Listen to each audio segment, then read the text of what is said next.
Life is transitory and dynamic, but as much as life is dynamic, we tend to place our loyalty on what lifted us. This is just natural to logical, carnal, and spiritual man. While this may sound to be a universal trait among men, this was not found among these Kenyan artists and celebs. They are the true definition of starting in the spirit and ending in the flesh. What is intriguing about these celebs is that they were a true definition of grace to grace. They were literally lifted by the hand of God. They served to a higher place of glory.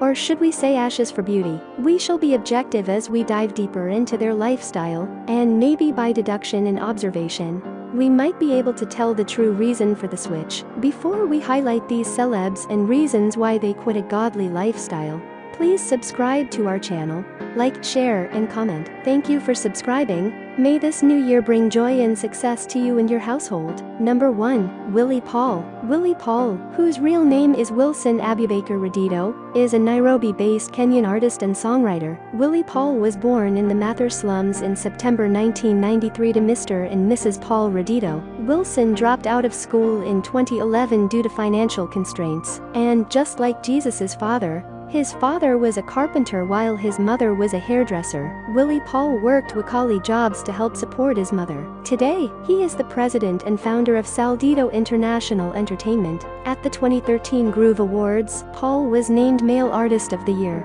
He rose to prominence after recording the songs Rebuka and Satolia with Muliro. The day Willie Paul made the switch from gospel to secular, or should we say Babylonic music, he didn't struggle to catch up with other deep-rooted secular musicians. He was competitive, creative, and most astonishing, evil kind-alike. Before you start throwing stones at us, let's explain. Immediately he started singing secular, Willie Paul started using vulgar language and dirty terms that made even the perennial secular musicians shiver. Also, Willie started struggling with gospel music even before he made the switch. He tried all manner of gimmicks, from changing his name to Msafi, which by our understanding was supposed to clean his dirty reputation, that was slowly seeing the light. This tells you the grace was no longer in him. His story became the direct opposite compared to his Bible namesake Paul. Paul started as Saul and ended as Paul.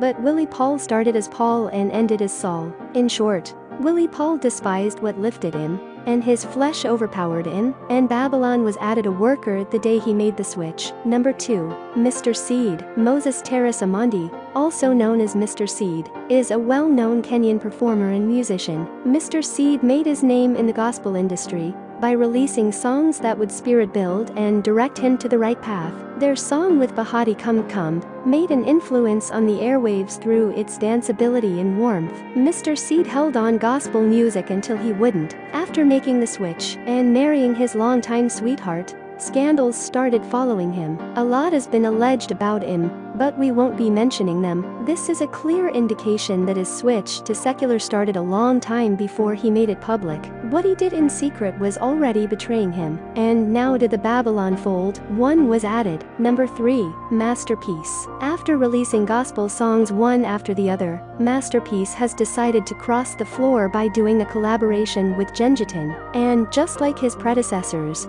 most likely his crossover will be smooth. This is an indication that already the crossover is done and dusted. Number 4. Calligraph. Calligraph is one of the best in the secular industry. When it comes to making music, he never disappoints. But I'm sure you didn't know he started out as a gospel singer. Yes, this great talent started in God's kingdom before making a name for himself in Babylon. Unfortunately, less is known about his time in the gospel industry. In fact, this is only known to him, and this knowledge is derived from his confession. I just wonder how the gospel would be with this Sifubwana hitmaker. Number 5. Bahati. This is the perfect example of a gospel artist, or should I say ministers, who despite depending on the kingdom to rise, despised it and quit. Most people see it as a betrayal of the Christians out of what Bahati did. People embraced him, supported him, sympathized with him, and even forgave him when he made mistakes. But these mistakes were just the red flags that he was no longer in it for the kingdom. He was among them that turned back, and just like Lot's wife, desired what is in Sodom. Maybe we are being harsh to Bahati. Let's explain some of these red flags. It emerged while Bahati was still in the gospel that he had a baby mama, but this is just a one-day mistake. Maybe he did it once and got a baby. Can that be forgiven? Of course yes, but word started circulating among the showbiz members that Bahati was proud. It is said he used to curse vixens and staff in video shoots, but in the public domain, Bahati played a victim. Sympathy and empathy multiplied in equal measure. He was harmless, innocent, and saved. Even after winning one award after another, he continued in feigned humility. He once administered an oath to himself, binding himself to God forever. He stamped it with some tongs. His sincerity, we don't know. Maybe it was just some excitement of the moment that was intermittent. The red flag of all was being equally yoked with a non-believer, but they still forgave. You know, Bahati will change her, they convince themselves. Behind the curtain, Bahati was slowly being changed, or maybe he was already changed, but people needed someone to blame, so Diana was just a victim. Before we know it, we saw Bahati dancing with naked girls, smoking, and doing it perfectly without coughing, and now this started sinking into people's hearts that this was already happening. No pardon, already happened. Today, Bahati is releasing Babylon perpetuating songs one after another. Even him being a family man cannot moderate nudity in his videos. This tells you it's not just music, there is a spirit behind it. His switch was also smooth, which is evidence he made the switch long time ago. Just like Adam blamed Eve and Eve blaming the snake, Bahati tried to blame the gospel industry, but it was him and himself to blame. He wanted more, which God gives only by growth, so he had held it from him, and Babylon found the opportunity to suck him in. Number 6. The Wajasis family. This is a tricky one. As the name suggests, this family is anchored on Christ's values, and their day-to-day life must reflect that. We have seen them grow both financially and physically. Just like the gospel artists, their growth has significantly been influenced by their association with Jesus. In fact, Jesus is their brand. In their Genesis vlogs, they prayed more and involved God more in their videos and activities. Sometime back, Kabi went and did some cloth shopping for Millie, but Millie refused to put on some of those clothes because they were small. This family found itself not indulging in secular activities and standards. Their language was clean and Christ-like. Fast forward to today, Kabi's past was the greatest test this family went through.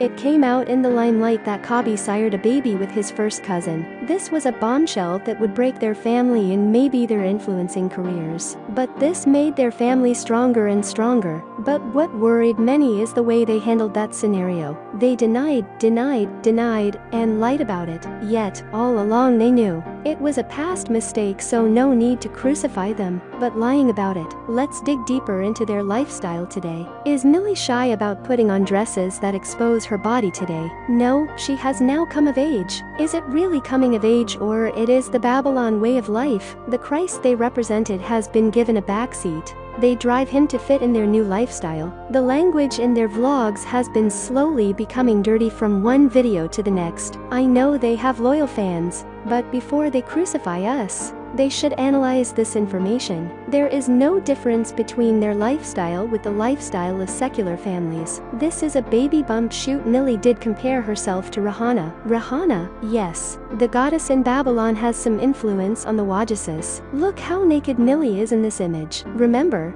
this image was mounted on a billboard at the crossroads for all to see. How many men maybe masturbated with this image? How many devalued their wives because of this image? Whose agenda are these images perpetuating? And as that is not enough, it is still their profile picture on their YouTube channel. May God have mercy upon us if these are the Christ-like families we are supposed to take after. It's the high time the Wajasis dropped that name, since they have brought enough shame to it. But how can they? It's their brand. The God who is consuming fire has been turned into a brand that facilitates Babylon's takeover. Let's know your views on these celebs. Do you think they scummed God to greatness? Let us know your answer in the comment section. Don't forget to subscribe and like our video. We hope this was informative and entertaining for you. Please subscribe, like, comment, and share our videos. This will go far in helping us make better videos. Until next time, keep quitting and achieving your dreams. Don't let anything put you down. Bye for now.